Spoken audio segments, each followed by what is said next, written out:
ఈరోజు ఈ వీడియోలో చాలా సింపుల్‌గా చేసుకునే స్వీట్ రెసిపీస్‌ని ఈ వీడియోలో మీతో షేర్ చేసుకోబోతున్నానండి. ఈ స్వీట్స్ చాలా టేస్టీగా ఉండడమే కాదు, వీటిని మనం ప్రసాదం కోసమైనా లేదా స్వీట్ తినాలనిపించినప్పుడైనా చాలా తక్కువ టైంలో, తక్కువ ఇంగ్రీడియెంట్స్‌తో మంచి రుచిగా చేసుకోవచ్చు. చాలా చాలా బావుంటాయి. డెఫినెట్‌గా ట్రై చేయండి. మీరు కూడా చాలా బాగా ఎంజాయ్ చేస్తారు. మరి ఇక ఆలస్యం చేయకుండా వన్ బై వన్ ఈ స్వీట్స్‌ని చూసేద్దాం రండి. ముందుగా వచ్చేసి ఉక్రాయి స్వీట్. పెసరపప్పుతో చేసిన ఈ స్వీట్ నోట్లో వెన్నెలా కమ్మగా కరిగిపోతుంది. అలాగే చేసే ప్రాసెస్ కూడా చాలా సింపుల్ అండి. మరి ఇక లేట్ చేయకుండా ప్రాసెస్ ఏంటి ఇప్పుడు చూద్దాం రండి. ముందుగా స్టవ్ ఆన్ చేసి ఇలా కుక్కర్‌ని గాని లేదా కడాయిని గాని తీసుకోండి. ఇక్కడ నేను పప్పుని కుక్కర్‌లోనే ఉడికించడానికి కుక్కర్‌ని వాడుతున్నాను. మీరు కావాలంటే గిన్నెనైనా తీసుకోవచ్చు. ముందుగా ఇందులోకి ఒక ముప్పావు కప్పు పెసరపప్పును తీసుకొని డ్రైగా రోస్ట్ చేయండి. మంటను మీడియం ఫ్లేమ్లో పెట్టి పెసరపప్పు కమ్మని వాసన వచ్చేంత వరకు, కొంచెం కలర్ మారేంత వరకు ఇలా కలుపుతూ రోస్ట్ చేయండి. ఇలా ఫ్రై చేసి చేయడం వలన ఈ స్వీట్ టేస్ట్ అనేది ఎక్స్ట్రా టేస్ట్గా చాలా బాగుంటుంది. ఒక 3-4 నిమిషాలు ఫ్రై చేసేసరికి చూడండి, పప్పు చక్కగా ఫ్రై అయ్యి కాస్త కలర్ మారింది కదా. ఇప్పుడు స్టవ్ అప్ చేసేసి ఇది కొంచెం చల్లారాక బాగా కడిగి తీసుకోండి. ఇలా ఒక 2-3 సార్లు కడిగి తీసుకున్నాక ఇందులోకి మనం ఏ కప్పుతో అయితే పెసరపప్పును తీసుకున్నామో అదే కప్పుతో ఒక 2 కప్పుల నీళ్ళను తీసుకోండి. ఒకసారి బాగా కలిపి కుక్కర్ మూతకున్న రబ్బర్ని విజిల్ని సెట్ చేసి కవర్ చేసి ఒక 3 విజిల్స్ వచ్చేంత వరకు ఉడికించండి. 3 విజిల్స్ తర్వాత విజిల్లోని గాలంతా పోయాక మూత తీసి చూద్దాం. చూడండి, పప్పు చక్కగా ఉడికింది. మనం ఈ పప్పుని రుద్దాల్సిన పని లేదండి. ఇలా స్పూన్తోనే ఒక 2-3 సార్లు కలిపామంటే లైట్గా మ్యాష్ అయిపోతుంది. లేదా ఇలా గరిటెతో కొంచెం మ్యాష్ చేసినట్టుగా చేస్తూ అయినా కలపచ్చు. మరీ పప్పు గుద్దితో రుద్దాల్సిన పని లేదు. సో ఇలా కలిపాక ఇప్పుడు ఈ పప్పుని రెడీగా పక్కనుంచి బెల్లం కరిగించడానికి ఒక గిన్నెని తీసుకోండి. ఇప్పుడు ఇందులోకి తురిమిన బెల్లాన్ని 1.5 కప్పు వరకు తీసుకోండి. ఈ క్వాంటిటీ బెల్లం స్వీట్ అనేది కరెక్ట్గా సరిపోతుందండి. మీరు స్వీట్ కొంచెం తక్కువగా ఉండాలంటే కొంచెం తగ్గించైనా తీసుకోవచ్చు. అంటే 1.5 వరకు తీసుకుంటే మైల్డ్ స్వీట్గా చాలా బాగుంటుంది. లేదా స్వీట్ కొంచెం తెలుస్తూ మామూలుగా ఉండాలనుకుంటే ఇలా 1.5 కప్పు వరకు తీసుకోండి. అలాగే ఇందులోనే ఒక అరకప్పు నీళ్ళను తీసుకొని బెల్లాన్ని కరిగించండి. మనం ఈ స్వీట్ కోసం పాకం పట్టాల్సిన పని లేదండి. ఇందులో ఉన్న బెల్లం పూర్తిగా కరిగిపోతే సరిపోతుంది. చూడండి, ఇందులో వేసిన బెల్లం ఇలా పూర్తిగా కరిగిపోయి ఇలా ఉడకడం స్టార్ట్ అవుతుందంటే సరిపోతుంది. ఇప్పుడు ఈ బెల్లం సిరప్ని కూడా రెడీగా పక్కన నుంచి వేరొక కడాయిని తీసుకోండి. ఇప్పుడు ఇందులోకి ఒక 2 టేబుల్ స్పూన్ల అంటే ఒక పావు కప్పు వరకు నెయ్యిని తీసుకోండి.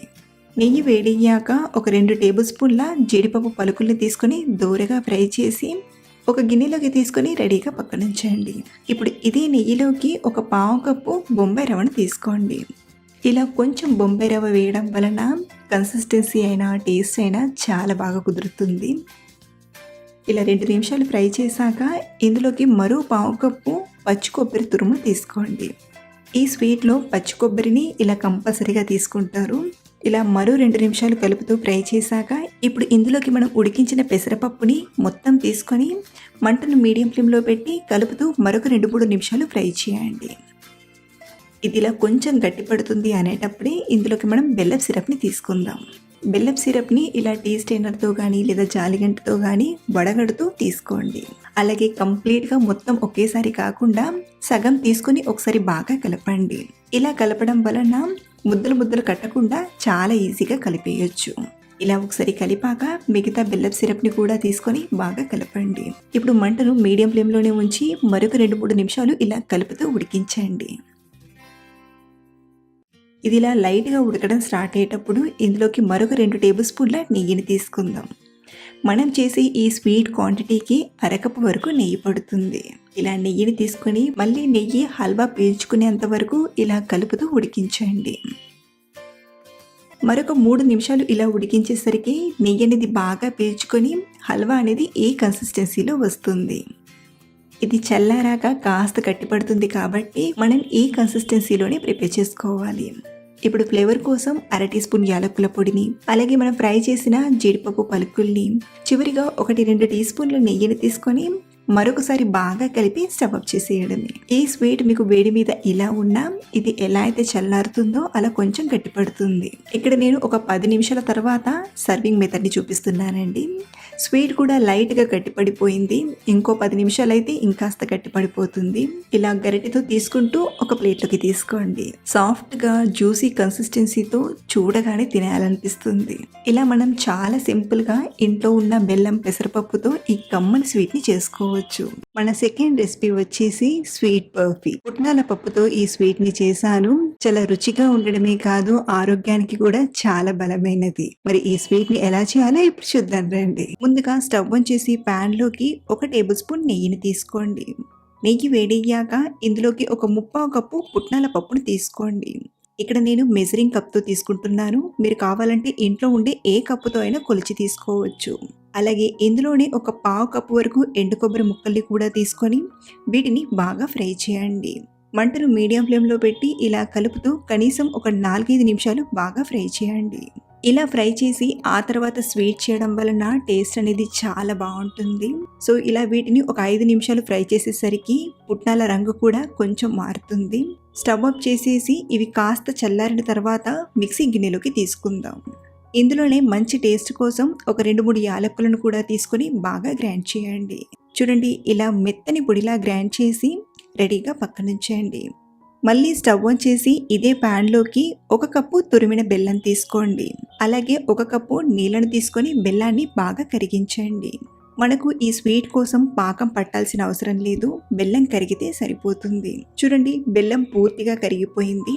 మీకు బెల్లంలో ఏమైనా నారలు తనకలుంటే ఇదే టైంలో ఫిల్టర్ చేసైనా తీసుకోవచ్చు. ఇప్పుడు ఇందులోకి మనం గ్రైండ్ చేసిన పుట్నాల పిండిని తీసుకొని బాగా కలపండి.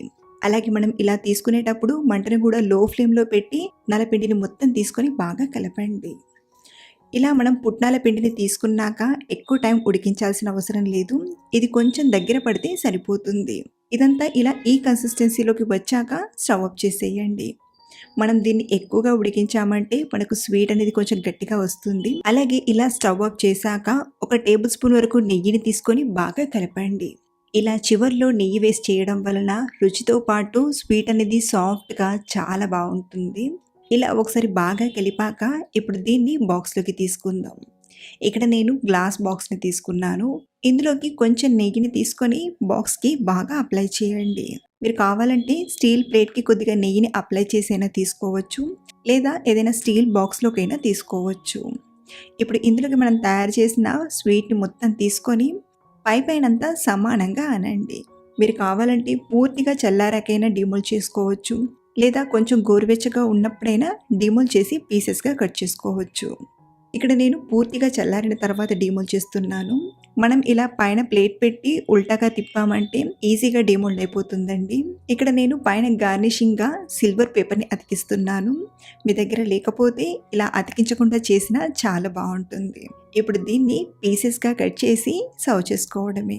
మీరు కావాలంటే చిన్న చిన్న పీసెస్గా అయినా కట్ చేసుకోవచ్చు, లేదా ఇలా కొంచెం పెద్ద పీసెస్గా అయినా కట్ చేయొచ్చు. చాలా మంచి టేస్ట్గా సాఫ్ట్గా చాలా బాగా కుదిరింది.